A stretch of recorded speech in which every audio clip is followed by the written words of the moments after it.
seandainya kita menerangkan pelajaran misalnya bagi kita yang ingin melaksanakan ibadah umrah, kemudian kita pulang, kemudian kita menerangkan bagaimana perjalanan umrah terutama kepada karib kerabat, kepada keluarga, jangan lagi disebut Madinah dengan Yasrib. Oh Yasrib itu seperti ini, jangan lagi keluar kata-kata Yasrib, karena Yasrib itu tahukah kita apa makna Yasrib? Yasrib itu secara bahasa artinya adalah penghinaan, cacian, cemoohan dan pembunuhan.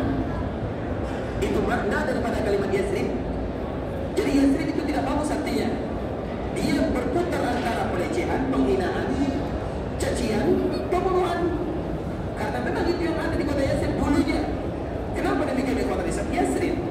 Itu adalah daerah yang tidak diminati. Yasrib itu di antara salah satu penyakit yang ada di dalam Yasrib dulunya sebelum Nabi datang ke sini adalah wabah yang melanda tidak pernah kunjung hilang. Makanya tidak banyak yang bertahan di kota Madinah dalam waktu yang lama. Kalau ada pun yang bertahan tentunya tidak terlalu lama. Karena memang di antara salah satu sifat Madinah adalah banyak wabahnya, wabah penyakit. Makanya Ibunda Aisyah radhiyallahu taala menyebutkan bahu ardillah. Bahkan kalau seandainya dibandingkan dengan bumi Allah yang ada di dunia, Madinah atau Yasrib itu adalah tanah yang paling banyak wabahnya. Sebelum Nabi datang ke sini, sehingga Madinah tidak diminati.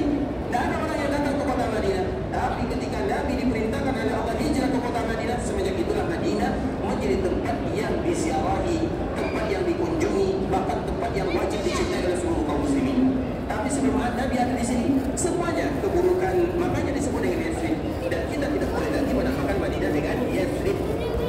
Dan yang menamakan Madinah dengan Yasrib itu bukan lagi kaum muslimin. Yang menyebut Madinah dengan Yasrib itu ada dua sifatnya.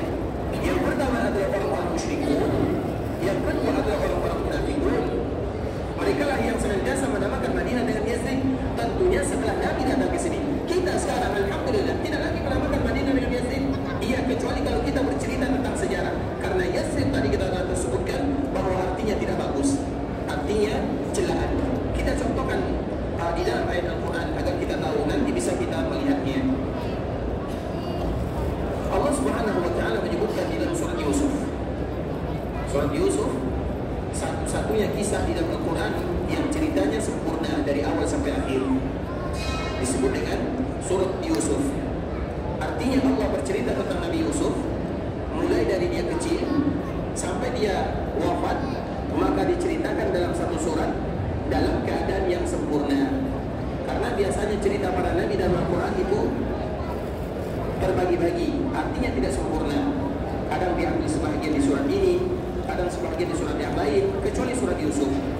Dan surat Yusuf ini ikhwatul Islam adalah surat di mana menjadi teman bagi Nabi SAW dikala berada di dalam kesedihan. Karena surat Yusuf ini ikhwatul Islam adalah surat yang akan membuat kita bahagia dengannya. Makanya dianjurkan kalau seandainya kita berada dalam kesedihan, ada masalah, maka bacalah surat Yusuf tentunya dengan maknanya. Karena di sana bercerita bagaimana kesedihan yang amat luar biasa dirasakan oleh ayahnya Nabi Yusuf, dirasakan oleh Nabi Yusuf, perjuangan yang berat. Sehingga kalau kita merasa sedih, ada masalah, baca surat ini, baca terjemahannya, maka kita pun akan belajar banyak dari kisah dan yang indah ini. Sehingga Allah menurunkan surat Yusuf untuk meringankan kesedihan Nabi SAW. Nah, di antara isi daripada surat Yusuf ini, kita tahu Nabi Yusuf musuhnya tidak lain tidak bukan adalah keluarganya sendiri, saudara-saudaranya. Sama dengan Nabi SAW dikala berdakwah, musuhnya bukan orang lain, musuhnya adalah keluarga Nabi itu sendiri. Karena biasanya kalau bermusuhan dengan orang lain masih ringan, tapi kalau bermusuhan dengan keluarga sendiri itu berat sekali. Nah, para nabi, salah satunya Nabi Yusuf, yang memusuhinya, yang menzaliminya adalah saudaranya. Sama dengan Nabi. Tidakkah kita tahu di kala Nabi berdakwah, ketika Nabi mengatakan, aku adalah utusan Allah, ikutilah diriku, aku adalah utusan Allah, memberikan peringatan kepada kalian. Siapa yang pertama kali mencaci Nabi? Siapa yang pertama kali mencaci Nabi? Pamannya. Tabban laka ya Muhammad, celaka kamu wahai Muhammad. Orang lain tidak ada yang bercerita, mereka diam karena Nabi tidak pernah berdusta. Tapi tiba-tiba yang pertama kali berbicara adalah pamannya sendiri, paman kandungnya Abu Lahab. Dan dengan dia mengatakan yang demikian, sehingga orang lain mereka memusuhi Nabi SAW. Tapi yang pertama kali memusuhi Nabi adalah pamannya. Begitu juga dengan yang lainnya, bahkan juga sepupu Nabi SAW. Makanya Nabi SAW pernah menyebutkan salah satu sepupunya namanya adalah Abu Sufyan. Abu Sufyan itu selalu kita mengulang ikhwatul Islam dan kita ulang lagi. Abu Sufyan itu ada dua. Yang pertama Abu Sufyan sepupu Nabi. Yang kedua Abu Sufyan mertua Nabi. Abu Sufyan sepupu Nabi, ayahnya namanya Haris.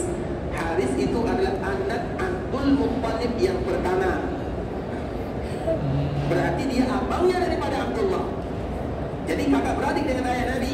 Nah, anak daripada Haris dengan anaknya Abdullah berarti mereka sepupu. Teman Nabi SAW bermain waktu kecil. Di kala Nabi berdakwah, siapa yang memusuhi Nabi SAW? Sepupunya, teman bermainnya, keluarganya, anak daripada saudara, anak daripada pamannya. Pamannya ibarat ayahnya, bukan orang lain. Begitu juga dengan Nabi Yusuf. Siapa yang memusuhi Nabi Yusuf? Saudaranya.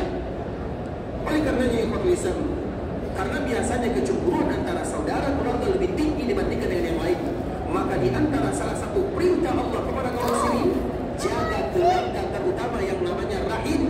Dan Allah mengatakan serta Nabi menyebutkan la yadkhulul jannata qati'. Orang yang memutuskan ada masalah dengan rahimnya tidak masuk surga. Dan rahim itu ikhwatul Islam, siapa rahim kita? Rahim kita tidak banyak, bukan semua orang. Rahim kita itu ayah ibu sudah pasti ya. Saudara ayah, saudara ibu. Berarti paman dan bibi. Kemudian ibu, saudara ayah, saudara ibu dan saudari ibu. Apa bahasa kitanya? Saudara ibu dan saudari ibu. Apa bahasa kitanya? Hah? Paman, bibi, saudara ayah, saudara ibu. Maju. Yang lain. Paman, bibi itu saudara ayah, saudara ibu. Saudara ayah, saudari ibu. Saudara ayah, saudari ayah. Artinya bagian keluarga ayah, maka disebut dengan paman dan bibi. Saudara ibu, saudari ibu, apa namanya? Nah, mungkin paman semuanya. Karena setiap daerah punya bahasa masing-masingnya. Tapi di dalam bahasa Indonesia tidak ada kecuali paman. Padahal dia bukan paman.